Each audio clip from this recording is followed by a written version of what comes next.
Welcome to the Front Porch, where we're shooting the breeze podcast style with Savannah's top thinkers and biggest barrier breakers, the quintessentially quirky and the perpetually hip.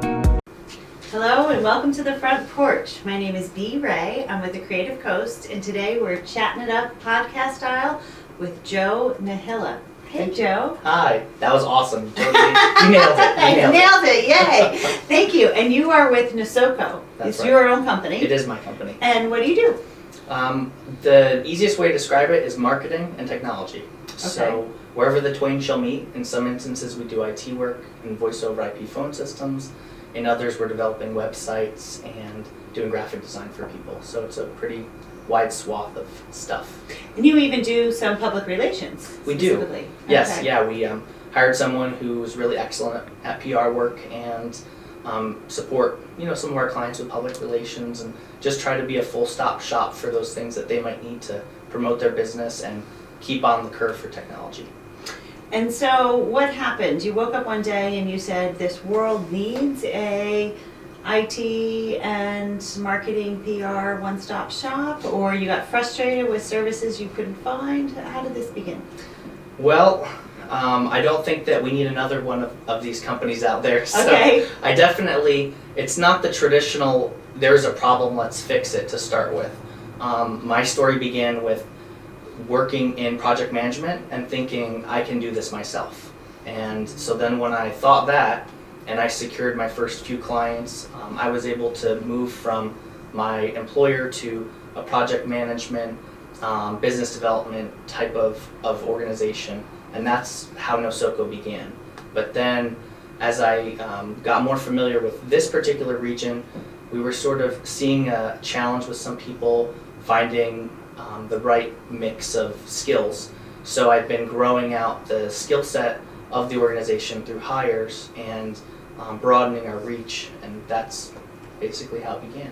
And so Nosoko did not start in the coastal region. No, it didn't. We actually started in the Washington, D.C. area, and after that I moved out to Seattle and represented our companies in that area and overseas, and then after that, family beckoned and we moved down into the coastal area. So one advantage of owning your own company is you actually get to choose where the headquarters is. Yes, that's a pretty excellent advantage. And it seems like it's come in handy so far for you. It has. I mean, we try not to do things speculatively, so this was actually the biggest move in that we didn't have a lot of things set up here.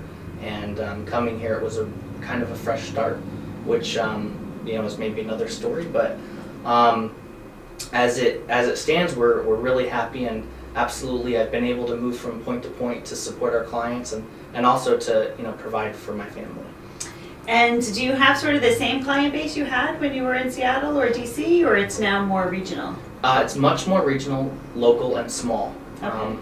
You look at the Savannah area, and I say this pretty frequently, but the Chatham County major employers statistics show that after the top 20 employers, you're outside of 500 people. Or in other words, you're well into the small business category in other larger metropolitan areas. So we really had to redefine our mission to focus even more on not even small, but what we would consider historically micro businesses, mom and pop, 10 people, 20 people, 50 people working, and not 500, 1,000, 10,000. And what challenges are different servicing this new type of company versus what you had been doing? There's a lot more differentiation of labor in the larger companies. So take technology, for example. You might have people who have the role of search engine optimization or SEO specialist. And then there might be someone who's SEM or search engine marketing specialist. Then you have a web developer, you have IT, you have a person who handles social media. You go to a mom and pop, and they're lucky if they have a marketing person who's marketing, communications, public relations, everything. Right. And most of the companies actually don't even have that hire. They don't view that it's important enough organizationally. So one of the principals will try to handle all that along with making all the decisions. The day-to-day becomes very challenging. So I would say that one of the biggest differences is that sort of stovepiping of responsibility in the large organizations versus smaller ones where you have to wear 1,000 hats. Okay. So speak about you yourself specifically. You are more the IT person, that's your love, or is it the marketing? Me as an individual, Yes. I just had this conversation with my wife about a week ago. Okay. I like problem solving. If I were to say what I do, I solve people's problems, and if marketing is their problem, then we kind of delve into it and fix it. If IT is their problem, then I fix that. And the thing that I enjoy is setting up a plan of action and then making sure that we achieve all the different steps to solve those problems. And then inevitably when things don't go perfect the first time, we just fix it on the fly, make it better, and keep on pushing at it until the needs are met of the small business owner. And what is your background that makes you capable of doing these things? You ran into a bunch of people with problems, and therefore you got great at solving them? Okay. Well, we could talk about my family. That's fair. I think when I grew up, I thought everyone was able to solve problems. Like, think on their feet, maybe a little bit logically minded, but also all these other characteristics. And as I've slowly aged, I realized that people are born with different innate skill sets. And so I think, between nature and nurture, I simply got those skill sets. So, do I have what I consider to be a good education? I do. I went to a good school. I've gone for, after graduate work and been exposed to excellent organizations and people. But I think that there's just a little something in me that wants to see those things fixed that kind of is the driver behind it.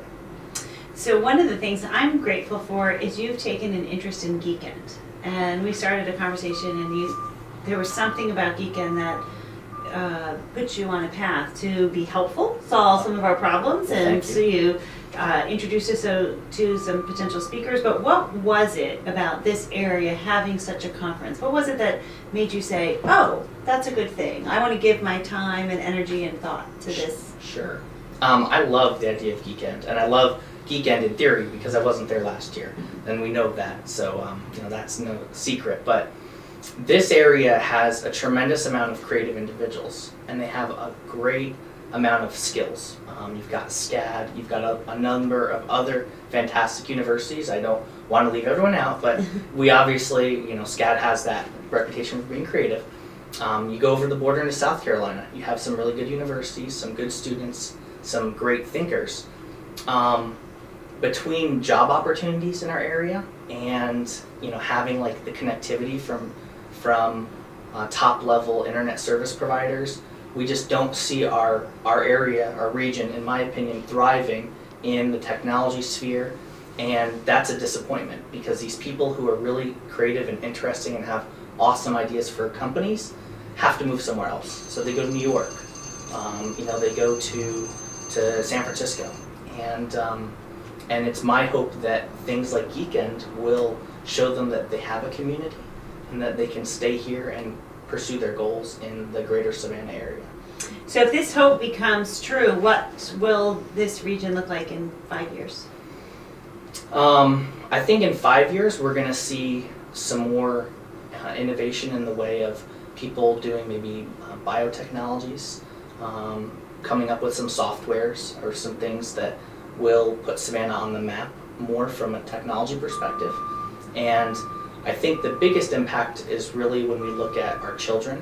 20 years from now, 25 years from now, they're really looking for those high-paying job opportunities, and they're not going to have to go to a major metropolitan area. They're going to be able to stay here, get put on a great salary, and work for people to contribute to creative things. Wonderful. Well, Joe, it's a delight to have you here. Thank you for all of your help and for making this region as awesome as it is. Well, thank you very much. Sure.